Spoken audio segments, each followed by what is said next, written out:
Hey, this is RJ May, and you're watching Mr. Mario 2011.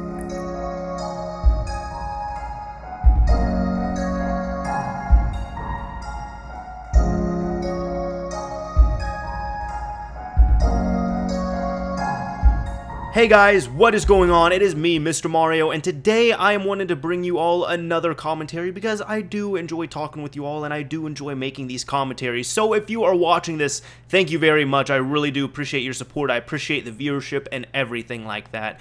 Now, I have talked about this topic loosely once or twice before, but now I kind of wanted to bring something different to the table because I have a few other things to say about this. But the topic I wanted to talk about today is, of course, friends and family versus YouTube. It's just how it's gone down and whatnot, what's happened, what people think of it, everything like that. And this is what I wanted to talk about. So I decided to hop on the mic and, talk a little bit about it, I guess. I won't be rapping, though, or anything. So I'm sorry, I'm disappointing anyone who's expecting that. But anyways, what are we going to be talking about? Well, first off, I guess a little bit of a background thing. I've always done YouTube. I've had multiple accounts and all that. And I've been one of the legacy users of the site. However, I started really using this account, I want to say summer of 2011. And then in October, I first got monetization, partnership, all that good stuff. But this year, yeah, it was 3 months ago now. It was February 27th.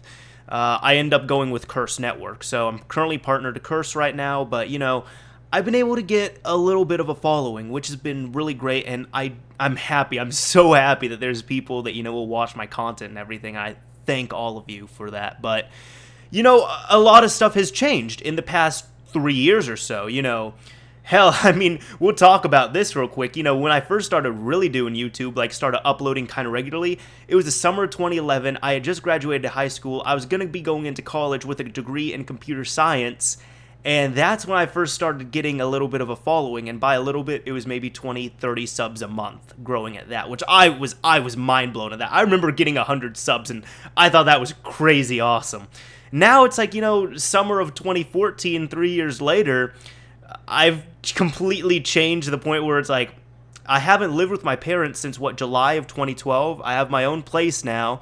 I'm doing a different major, actually. I changed majors to management information systems because I learned the hard way that I hated coding, and I'm going to be actually going out for an internship. So probably by the time you all watch this video and hear what's going on, I will more than likely be interning. So, yeah, a lot has changed. But with that, of course everything changes around you and whatnot, because there's been this whole internet thing going on, coupled with the in real life stuff and whatnot. And I'll say I've been holding jobs, for the past 5-6 years or so. I've always been working. But first off, I want to talk about family, what they thought of it and whatnot. Well, first off, I'll say, when I was doing my YouTube stuff, I was just doing videos, completely for fun and whatnot, just random videos, and I knew nobody would really watch them, but I've always enjoyed making videos. I started editing video and whatnot when I was 11 years old with my dad's crappy laptop and Windows Movie Maker. I was making, music videos and whatnot, just mostly based off Kingdom Hearts stuff and all, because I was completely ecstatic about that game when I was a kid, and I still hold a strong passion for the series overall. However, even before that, I remember when I was barely walking, I was probably a year and a half, maybe 2 years old. I was always guilty of stealing the camcorder and recording random stuff. It's just I've always enjoyed film and whatnot. I think the only thing that I really had to get into was audio work. For example, right now, I'm just able to hook up my mic and start talking. I couldn't do that before. Before, it had to be on a camera, but, over the past few years, I got really comfortable with microphones and whatnot, so I've really enjoyed that. Also, by the way, random tip right here, but if you ever, hear your voice on camera or on a recording and you freak out, you're like, oh my god, does my voice always sound like that? Ah! You're just freaking out like that. Listen, everyone goes through that. I hate to break to you, but that is how your voice sounds. I actually no longer have that. The only thing I can advise you to do is, once you hear your voice enough through video and audio, you get used to it. And what your internal voice, what you're hearing, when you talk, slowly, merges into what is actually being broadcasted. But, when people first start recording their voice, they hate their voice because internally in their head, it sounds so different than what they're getting through their computer speakers or their headset. But completely off topic on that. I just want to throw that out to anyone who is wanting to start YouTube and whatnot, or they're, uncomfortable with getting on the mic. with my family, I was doing, you know, YouTube stuff kind of in secret, kind of low-key. My parents kind of knew something was going on, but they didn't really know exactly. The first time they found out, like I was completely, you know, open book with them, was when I got, you know, offered my partnership and everything. When I got offered all that stuff, there were legal documents that I had to sign and whatnot. And I pulled my parents in, and I'm just like, guys, listen, I've been doing this YouTube thing. It's getting a bit big, and I need some help with these documents. I don't understand this stuff. And I had just turned 18 a few months before, so it all worked out. Thankfully, there was no, like, real, you know, underlying legal stuff. Like, it wasn't complex to the point where it's like, I'm 16, so technically I can't do this, so I have to have my parents sign. No, I was a legal adult, which was awesome. But I still really needed their help with it. But you know, over the past few years, my parents aren't, like, super involved with it or anything. They do think it's one of the coolest things ever, though. And occasionally, you know, my parents and I would be talking, and they would just be like, oh, hey, how's that YouTube thing going? So I'll fill them in a little bit, and they're just mind blown. But honestly, it's not that big of a deal, because that's how parents are. When they see their children doing something like this, kind of almost making something out of nothing, you know, they get really excited about it. So parents are going to be proud of their kids almost no matter what they do. And that's just what my parents are doing. My parents are supportive of that stuff. I've seen other YouTubers who are doing, like, kind of, they have bigger gaming channels and whatnot. And I remember there was actually one YouTuber, he was doing an AMA, and someone asked him, you know, hey, you live with your parents, what do they think? And he's just like, oh, yeah, you know, they love it, they think it's great, they watch all my videos, and they have no idea what's going on in any of the videos, but they love me enough and support me to the point where they watch every single video. But yeah, my parents are fully aware of what I do, they fully understand everything, and they couldn't be happier. They love it. They just always say, you know, make sure it doesn't get in the way of school, make sure it doesn't get in the way of, you know, anything else, make sure it doesn't take over your life. It's a fun, you know, paid hobby. That's what it should be, and that is what it is for me. This is a hobby that I enjoy doing, I love doing it, and just due to the fact that I can get paid, it makes it even better. Now, when it comes to friends, this is something a little bit different. Now, my friends that I've known for years and years, like at least 5 or 6 years, they know what I'm doing. Now, most of them are pretty chill about it. They know I do this YouTube thing, they know I record videos, they know that I like to play video games and I get video game footage. The people I'm more leery of are the people who I just met and everything. Like, most people I know, they don't, like most newer people I know, they don't really know about this whole YouTube thing until at least 3 or 4 months of knowing me, I want to say. And even then, the details that they figure out are very scarce, you know, at best. And the reason why I do that is just because I've even had it for people that I'm not, like, super good friends with, but people, you know, I know decently well and whatnot. And all of a sudden, you know, I don't talk to them for like a year or so, and they come out of the woodworks. They're like, hey, Danny, you know, I'm starting this YouTube channel. I figured we can make some videos and all this stuff. And I'm just like, man, what? Why is it that you only talk to me? We're friends, but you only talk to me when you want help. I mean, unfortunately, that's just how it is sometimes, and I have to lay down that tough love, but it's one of those things. I think another thing with friends as well is a lot of friends have wanted to get involved with the channel. They're just like, oh yeah, you know, let's do a let's play, let's do this comedy sketch, all these things, and it's kind of been tough with that because, as you all know, I rarely bring people in on my videos, and it's not that I'm against it, it's just my videos don't have that much wiggle room. Like, for example, making this video would actually take a lot longer, it would be more troublesome, and it would be harder to make if I had to, you know, get a friend, bring them in on this and whatnot. And normally, even when friends and I have done videos together, it's been very spontaneous. And of course, you know, you all have seen my tutorials and whatnot, and my tutorials are pretty much a one-man show. It's just pretty much touch and go when I'm doing my recordings and whatnot, so that's why, like, I've never been closed up for collaboration, but collaboration just doesn't happen too much because I'm not a Let's Play channel, I'm not a comedy, you know, sketch channel or anything like that. Those type of channels, it's a lot easier to bring your friends in on and whatnot, and I just don't do stuff like that because that's really, honestly, it's not the thing that I really enjoy. And also, I've done a few Let's Play things here and there, not like a full series, but I've done a few Let's Play videos here and there, and I've noticed, you know, they garner the least interest, and I just want to make content that my subscribers are interested in. So that's just how it is. It's not that I'm against collaborations, they just don't really happen nearly as often as I would like them to happen. But one thing is, though, one thing that really prompted me to make this commentary and whatnot is a friend of mine who I've known for the past year or so. I met him through classes and whatnot, and we've just been real good friends. We have a lot in common and whatnot, so we've been hanging out. Recently, in my data mining class, I actually did a presentation over YouTube. I was showing the analytics side of YouTube and whatnot, and my teacher actually really hyped me up and everything, you know, was trying to make it honestly a bigger deal than what it was. And that's normally how it is with friends and family and such. I'm just like, yo guys, it's not that big of a deal, just cool it, okay? Just you're at about an 11 right now. I need you at about a 2. Okay, great. But no, what ended up happening was I did the presentation, then afterwards my friend and I were walking, and for the first time he was nervous in front of me. I had never seen him nervous around me. But I could tell, he kept asking me questions, and he had so many questions, but he was in this position where it's like, oh, I don't know if I should ask him, I don't want to offend him, I don't want to, you know, cross any lines. And I just told him, just like, dude, it's fine, just go ahead and ask me, it's fine, just ask whatever you want.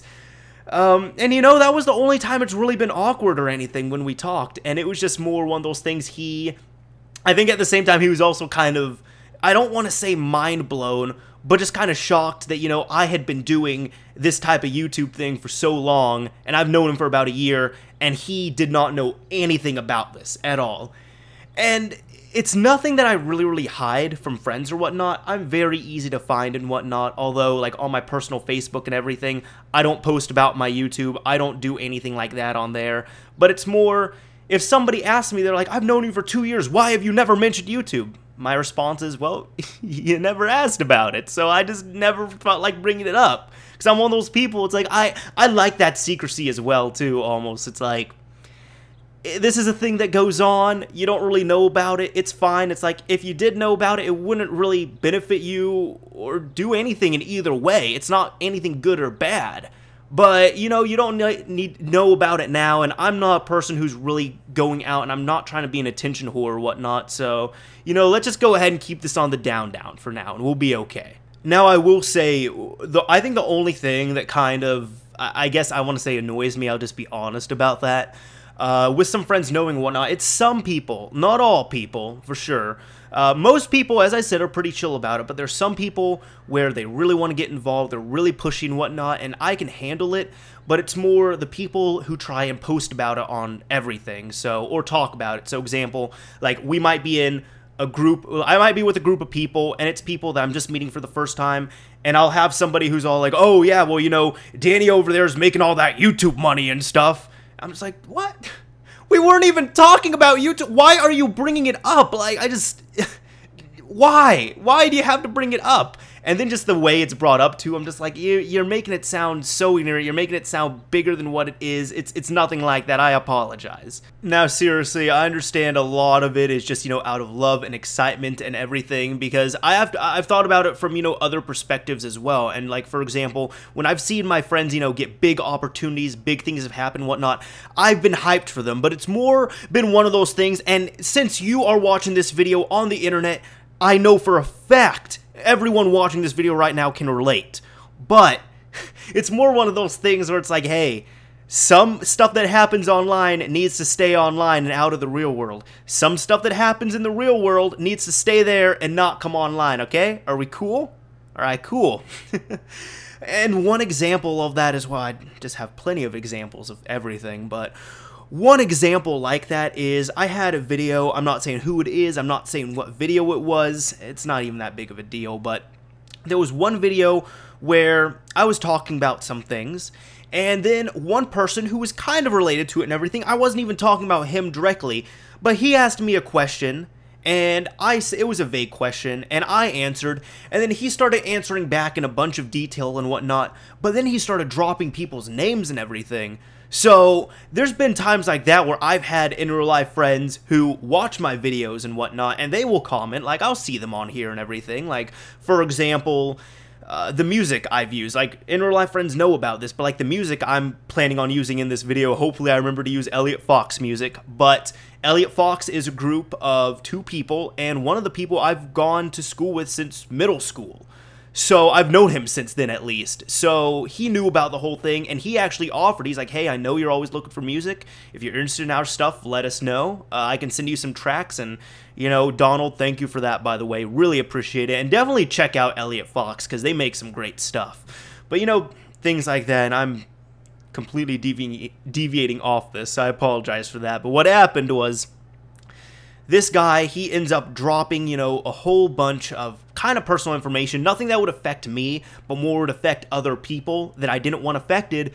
So there's been times where I've had to delete comments like that, or just tell in real life friends, just be all like, yo, this is not, you know, this is not a closed area, you know. It's not like we're in a group of 5 or 6 people. It's not like, you know, we're in a closed Facebook group or anything. This is the internet. As you can see right there, I censored, I changed the names for a reason. This video has complete strangers worldwide watching it, and there's like 800 views on it already, so, you know, don't drop anything like that. Just don't drop it. I was hoping that wouldn't happen, but just don't do it. And I mean, they always understand. I have to run it by them because, honestly, in this big place called the internet, you would think that your little presence is just, you know, like a little tiny, itty-bitty, minuscule thing. And honestly, I mean, it is, because the internet is so huge and there's so many people on there. Now, some people have a lot more pull than others, depending on what happens, for sure. But you don't think that your little thing would make that big of an impact, but you'd be surprised. So that is why when people, you know, for example, they put up stupid stuff online and then they get in trouble for it, they're just like, oh, I didn't know it was going to get so much attention. You put it online on a public place. You kind of deserved for that to happen. I'm sorry. And one situation I'm thinking of is that girl who was on Twitter and she tweeted to that FBI, to the FBI saying, my name is Ibrahim and on June 1st, I'm going to be doing something really bad on your planes. And no, she didn't tweet the FBI. She tweeted a airline. And the airline tweeted her back and said, just so you know, we take these threats very seriously and you have been reported to the FBI. So it's like, I'm sure airlines get tweets like that all the time. But just because other people are doing it does not mean it's okay for you to do it, and that does not mean you are not going to suffer from any repercussions. By the way, if you don't know about that girl doll, look it up. It is a funny story. But she made so many excuses, and then she ended up, I think she just got so freaked out that she actually turned herself into the local police. She was somewhere in Europe, though. That's all I know. But yeah, this commentary is actually a lot longer than I thought it would be. I apologize for that, but hopefully it's been enjoyable. Hopefully you all have enjoyed it. And yeah, that's pretty much anything I could think of with that. Although I do have a lot more I could say, but I don't want to make this over 20 minutes. Anyways, this is Mr. Mario, signing off. Thank you for watching, everyone.